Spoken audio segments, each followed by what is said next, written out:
Welcome back. This is the Alchemist Nation podcast. My name is Walter Morello. I get to interview people who are in real estate all across the country, millionaires, multimillionaires who are taking their game to the next level and looking to give back. My guest today is Todd Pultz. Todd, welcome to the show. What's up, man? Another day in paradise, man. So, Todd, you've been crushing it. You actually referred to me from a couple of other investors. How did you get into real estate in the first place?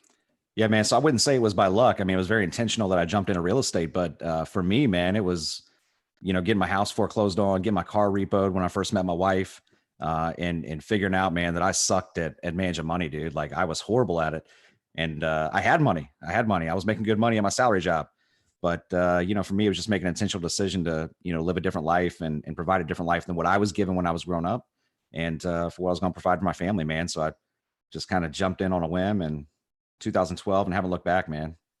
So, Todd, what did you do for money prior to real estate? Like it's a pretty stressful time to lose your house and it sounds like you end up getting divorced. What did you do before you jumped into this game? Yeah, no divorce, man. If my wife watches this, she's gonna punch me if she thinks I got divorced. So no, we weren't married yet at the time. So that was the first struggle I had to get through was making her understand why I couldn't pay my bills even though I had money. So but that's all right. No, for me, man, I jumped out of high school, went to college, got a criminal justice degree, and became a police officer. So that's what I did for like 16 years. I did corporate investigations for a large retail store across the country. So like my specialty was interrogation. Like they flew me around the country to interrogate people that were part of large booster crews or, large internal thefts. So that's what I did, man. It was all law enforcement. So nothing ever, surrounded real estate at all prior to that. So you were like a specialized officer. You weren't like just a normal police officer. You were literally being flied around for interrogation. Yeah. So when I was full time as a police officer, I was a normal street officer. I did some drug investigations, things like that. But then I dropped down to part time and took a corporate position with a retail store. And that's where I was kind of specialized with my interrogations and, went to quite a few interview schools. And that was just my thing, man. So they brought me in to get people to tell me their deepest, darkest secrets, man. But, that helps in real estate, dude. 100%. So I assume that building rapport with the motivated seller is probably one of your easy check boxes. Yeah, man. So think about it. When I used to interrogate people all the time, it was like, hey, listen, let's be friends for the first 5 minutes. But by the end of this, I want you to tell me the worst shit you've done in your life, right? And now with real estate, it's the same way. It's like, hey, let's be friends, but I want you to sell me your property for the cheapest price I can get out of you, right? So, I mean, it kind of goes hand in hand. It sounds like everybody should probably take a criminal law class and run a few years behind interrogation at some point in order to become better at this.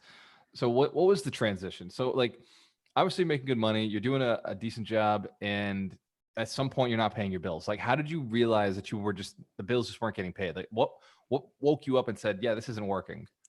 Well, I always knew it, man. So like before I met my wife, right? So we were just starting a new relationship at the time when kind of everything was going down. So I knew I wasn't good with money before that. And for me, man, I grew up very poor in Dayton, Ohio. I grew up in a trailer park. My parents didn't have much. My mom didn't work. She went to like 8th grade in school. That was it. My dad went job to job. I mean, he got fired from like Myers for eating a Twinkie on the job and stuff like that. You know what I'm saying? So I didn't get those life skills growing up.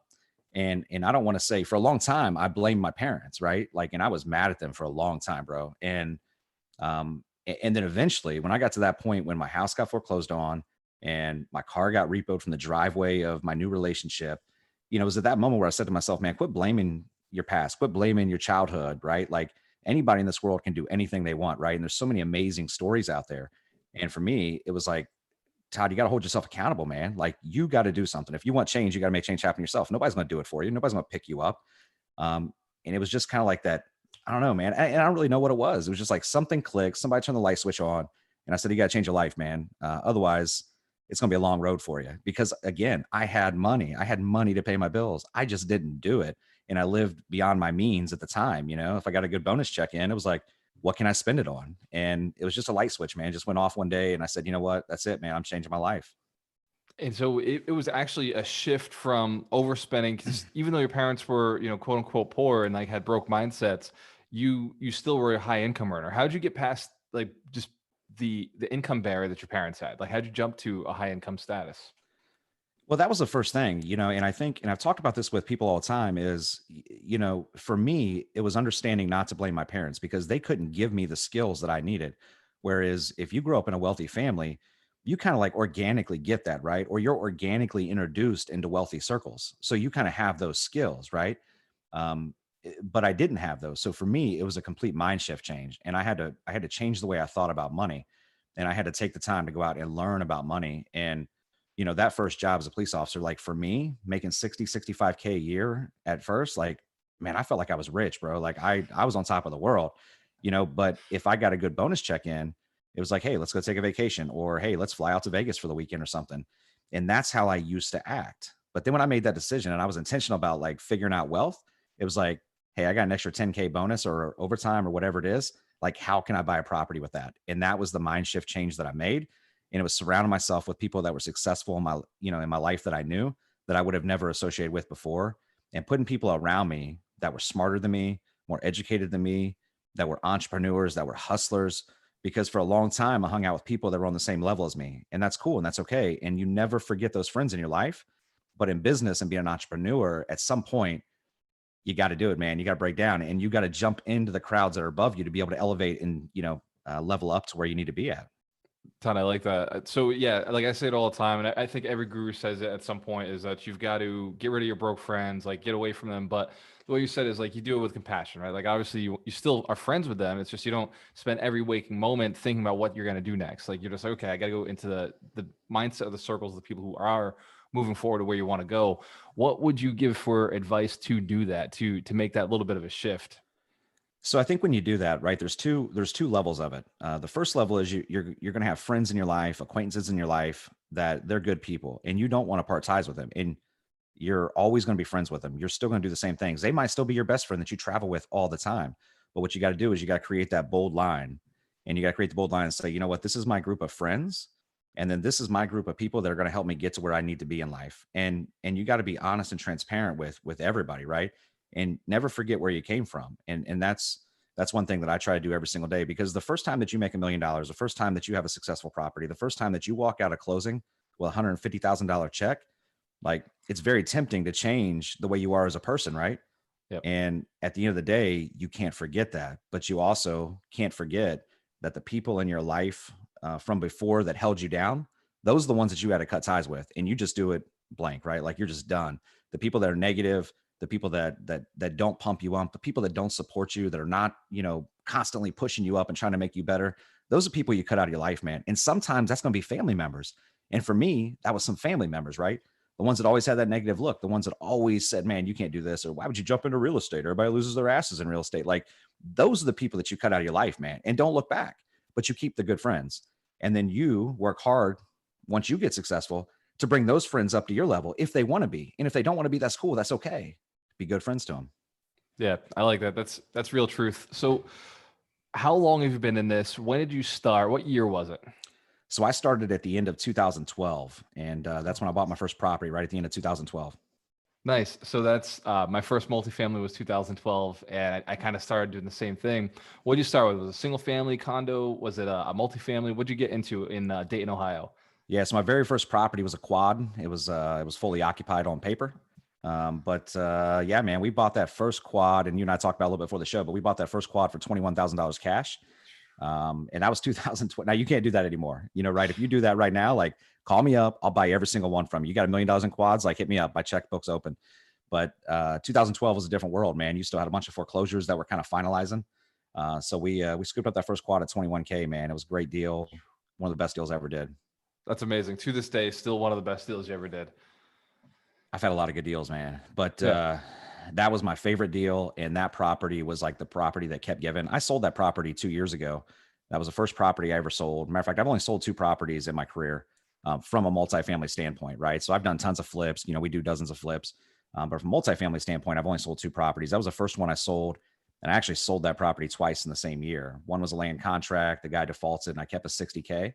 And then I sold it a week later after I took the property back from him for 90K. So that was like the gift that kept giving, man. I unwrapped it multiple times and I loved that. Matter of fact, I wish I still had it today, but we all make decisions. Yeah, I mean, you walked away, you got a little bit of cash off of it, and you made some really good opportunities off of that one property. And that's the one that, because it went so well, it kept you going into it. Do you think that if it hadn't been such a hot deal up front, you would have stayed in the game? No, I wouldn't have. And well, and I don't know, man. Like I was always an athlete, always competitive. Like I don't like to lose. Like even with my 9-year-old, man, like we'll play basketball. I don't let him win. Like, no, man, I'm kicking his ass in the game, right? Like you're not winning, man. If you want to win, you better earn it. But that deal went really, really great. And 6 months after that, 3 months after that, 4 months, whatever it was, I found another stellar deal right around the corner for 6 units. And 2 days after we closed on it, that property burned to the ground. We had no insurance. We lost again. We bought this 6 unit for 23. It's like $23,000, all cash, no insurance because I didn't educate myself at first, and we lost that money. So if that would have been my first property, I would have been done, bro. But Yeah. because I had that home run right at the beginning, that gave me the motivation, the drive to say, you know what, I get it, man. I got knocked down, but we can do this. And so, yeah, man, if it wasn't for that first property and I started with that second one, I don't know, man. I don't know what we wouldn't be sitting here talking today, probably. Absolutely. No, I absolutely agree. I always tell people the first one's the worst one, but some investors do get a really good knockout of the park early on, and some investors, just they have that terrible luck in the beginning, and it just knocks them out entirely. So you had a great deal. What are you buying these at now? So similar price. What did you sell it for? You sold it for 90,000 2 years ago. What would that sell for now? So right now in our market, what we see is we see fully occupied turnkey quads, like one bedrooms. They're pushing right around 130 to 140 if you got rents up. Yep. If you got 2 bedroom quads, we can get those up closer to 160. Now we don't buy them. Like I don't buy anything retail. I've never bought a turnkey. Like that's not me. If I'm not falling through the floor when I walk the property, bro, like I'm out. I don't want it. Like I'll kick it to I'm also a real estate agent. I'll kick it to one of my investors that likes that type of stuff. But for us right now, like we hammer off market, like that's where we do, right? Like that's where I live, not only for myself, but for my investors that I do real estate work for. That's where I focus them at too. So we can still pick up. Like last week, we picked up a quad for one of my guys out in San Francisco. We picked it up here in Dayton, Ohio for him for 60K. We bought another one 3 weeks before that for 52K. So the deals are still out there. And kind of what our strategy is with a quad portfolio. Now I'm focused on larger multifamily right now, but my investors, I have a great quad strategy that I take them down, and like their number to hit is to be all in at 90K. And if they're all in at 90K with rehab and purchase and all that good stuff, I know that we can refi them out of that successfully in 6 months to a year, and they can live that bird dream that everybody thinks is elusive. Yeah. So that's kind of our target right here in the Dayton area. I like that. So you're selling me on Dayton already. So the quads, is this like a common inventory? Like we just don't have a lot of quads where I'm at, but is that something that you guys have a lot of? Yeah. So in Dayton, man, what I love and what we love as investors in Dayton is the solid brick quads. Now, I love the ranch style, but we have a ton of 2-story quads and they're all over. And the beautiful thing is in the different neighborhoods that you're in, Dayton is divided really into 4 categories. You got East, you got like Old North Dayton, you got West Dayton, and then you got Northwest Dayton. So in each area that you go to, they were all built the same, man. Like, so if you go to West Dayton, you're going to have a ton of ranch style multifamilies. You go right over the border to Northwest Dayton, it's going to be all 2-story quads, and you'll have a street line with like 50 of them. So they're everywhere. It's just about digging in and finding them, man. And like there's still like in our market, what makes it attainable right now is there's still a lot of mom and pop owners, 80-year-old owners, 85-year-old owners. So not only is a quad strategy possible, but like I live off owner financing, that's what I want when I get into deals. And that's what I try to get my clients into. So because you have those older owners that have tons of deferred maintenance, you can still not only get into quads for cheap, but you can get in with owner financing if you work it right. And that's what's great about our market. Now we don't have too long left, man, because there's lots of eyes on Dayton that weren't there before from out of state. So they're starting to Yeah. scoop up quite a bit of the inventory. And it's not just Dayton, it's Cleveland, it's Ohio, it's Columbia, Ohio, Cleveland, Columbia, Dayton. I hear Ohio constantly when it comes to small multifamilies, cheap multifamilies. I got a buddy of mine who's out in Cleveland who just picked up, I think, a 600 unit. It's the old Rockefeller building that is turning into 600 units. So like, there's a lot of multifamily eyes out in the Ohio area. What do you think draws them to it? Well, the price of entry is still pretty low in Ohio, and I think we have such a large base of multifamilies that you can still get in. So, like in Ohio right now, if you're jumping into Ohio, you have your primary markets, which is Cincinnati, Columbus, and Cleveland. Those are your primary markets. We're seeing high appreciation in those markets right now, especially Columbus. Like Columbus is off the charts. So I stay away from the primary markets. Like primarily me, I focus in Dayton because there's just so much here to do. But one of my partners in another real estate company, he's up in Columbus. He focuses up there for us. And you can still get into some good deals. But if you focus on the secondary markets like Dayton, the ones that a lot of people don't talk about, and you get into like Akron and Canton and some of these other smaller secondary markets, you can still have great success. And then we also have some really, what's the right word? Tyranny markets or tyranny, whatever the, Tertiary. yeah, Yep. yeah, there you go. Whatever it is. So when you get into those third level of markets, like we still have pockets like that, right? So if I have an investor and our inventory is low in Dayton and they're like, hey, I need to build a portfolio, well, I might take them 30 minutes outside of Dayton and we might go to a street and buy up a whole street of duplexes or, whatever. So there's still some really solid markets in Ohio. The primary markets right now are tightening up. It's tougher to get the deals because everybody, like just like you're not here, but you've heard about Ohio. So Right. everybody's starting to jump in. The only thing that we struggle with in this area is the large multifamilies. Like there's not a ton of large multifamilies that are, coming on the market or even finding off market right now. But other than that, man, market's hot, market's good. And, hopefully it stays that way. I see that all across New England and primarily the West Coast, right? The coast, the northern area, but you go to the South, like big inventories out there. Like they built bigger in Yeah. the South. You notice there's a lot of micro multis or small multis up here in New England or in Ohio. Like when you drive through it, you can see it. Right, like they don't have the tall buildings. Like you got a Right. couple in the primary A class markets, but first markets, but it's definitely not out there for secondary markets, tertiary markets. They just don't have it. So, Todd, where do you see yourself going? Oh, actually, before we jump in, I know everybody wants to know what the rents are, right? Because in New England, our typical four family is running around 300 to 600,000, right? So it's a big difference, especially in Boston. Those are $1 million properties, like all day. They're Yeah. just $1 million for four family. You can't even find them. They're split into condos already. So, what are the rents per unit that you're looking at typically? Yeah. So if we look at just Dayton, if we look at one bedrooms, we can push rents to 590, 600 a unit. For two bedrooms, we can get up closer to, 690, 700. If you're like in a duplex, you can push two bedroom rents to right around $800. So the rents are still good. So when you look at a quad in Dayton and you run those numbers, and anybody that's listening to this can run the numbers, Yeah. you should have true cash flow on Dayton quads if you're getting a good deal right around $1,000 a month, right? So for people that are looking for that $10,000 passive income goal a month, like think about that. You need 10 quads, right? And in Right. Dayton, Ohio, bring me $100,000 and I'll get you five of them. You know what I'm Right. saying? And that you're going to have to leverage them and refinance out of them, but your money goes a lot further here, and it doesn't take as hard or as long and as hard work to get to that $10,000 passive income in a month. Yeah, because the barrier to entry is lower. You can get into Yep. it more faster. When you pay more per building, you end up with lower cash flow. It's a more risky adventure, and you have more diversity. Five of those, you get 20 units, right? So a couple tenants leave, you're more spread out. You're a much safer investment. Ironically, right? So some people will look at those investments and say, okay, those are risky areas, but for other investors, I'd rather have more doors in a risky area than not a risky area, just a less ideal area than we're not talking A class here. We're talking B, C class. Is that fair to say? Yeah. So in Dayton, we're talking C and C to Yeah. C minus, right? Mhm.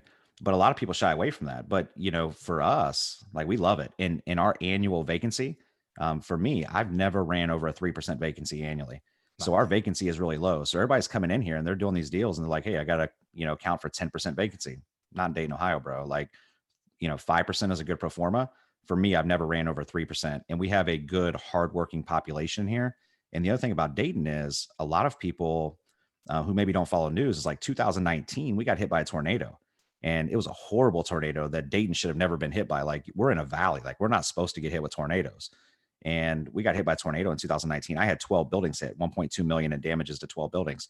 And that created a housing shortage within that C class area, and we have not recovered. We're not even close to recovering. I have waiting list, right, of people that want to move in. And a lot of investors out of state, they're like, well, I don't want to go with one bedrooms. Those are higher vacancy.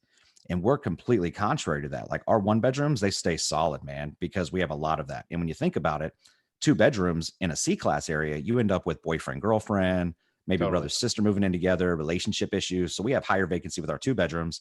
And luckily, most of our quads in this area are one bedrooms, man. So it's a kind of a perfect storm with kind of what's happened over the last year and a half, 2 years. It's funny, Todd. So I've always stayed away from the one bedrooms for that reason: high vacancy, high turnover. I found that you're right, boyfriend girlfriend issues on the two bedrooms, and three bedrooms tend to be my most stable, but they're just tough to come by. Yeah. And I love that you found a way to make the one bedrooms last and keep them in a market where you're comfortable. And I'm a C-class investor. So I try to buy B-class buildings, C-class, C minus in Fall River, Massachusetts. So I get it. So Todd, where are you going? Right. We got like maybe another 2 minutes left. And I got another question I want to ask, but where are you going? Where do you see yourself moving the next 2-3 years? Yeah, so we're continuing really just to build our multifamily portfolio. We'd like to be up to 1,000 units in the next year and a half. We have a couple hundred right now. We're continuing to flip a few dozen houses. We have some new land developments going on. We're doing some land flipping. We're wholesaling. I just started a realtor team. So man, we're just banging it out. We want to be a one-stop shop for everything. I want those 7-8 avenues of income. I'm trying to pump my Instagram. Like, I don't know, maybe YouTube can give me some checks a month. I'm not sure, but wherever that income comes in at, man, and if it's a good deal, we're taking it down. I like it, Todd. It's phenomenal strategy. I think every investor wants to be right where you're at. You started in 2012. I think most investors try to be where you're at in year one, and they don't realize it takes 8 years to be where you're at, and you're still aiming to get there. So maybe another year or two before you hit your goal of 1,000 units. Too many investors want to do it in year one. They're not hitting it, so they get depressed and they leave the business.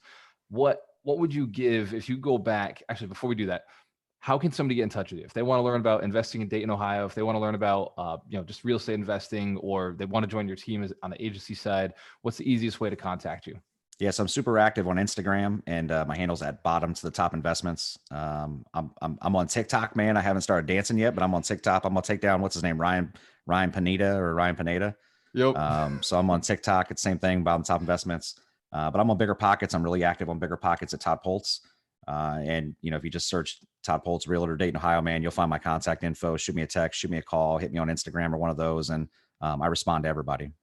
Nice. I love it, Todd. I'm the same way. Shoot me a text with your contacts, and I'll make sure I throw it into the YouTube channel when we finish this up. Todd, if you could go back to 20-year-old Todd and give yourself 3 pieces of advice, what 3 pieces of advice do you think would get you to where you are today, happier and more successful? Yeah. So first and foremost for me, I said earlier, like I was an athlete, I was very competitive, but that also created like this arrogant nature about me that I turned a lot of people off with. And, I had to make a shift in my life at some point, and I know exactly when that was, but I had to make a shift to be good to people, man, and to give back and to kind of play the giver's gain, right? Like you get out what you put in. And when I realized that, and I started just being good to people and being a good person, not that I wasn't a good person, but just getting rid of that arrogance, like that was one of the biggest things and the biggest life changes for me. And if I would have done that, when I was 20, man, I'd be a rock star by now. Number 2, I didn't take enough time to educate myself with real estate. I just jumped in and I was successful at it, and not sounding arrogant, but I've only lost money on one deal in real estate. I know I'll lose money again, but I should have educated myself more because I hit a lot of pitfalls, and I should have reached out to mentors and things like that. And number 3, like networking in this business is huge.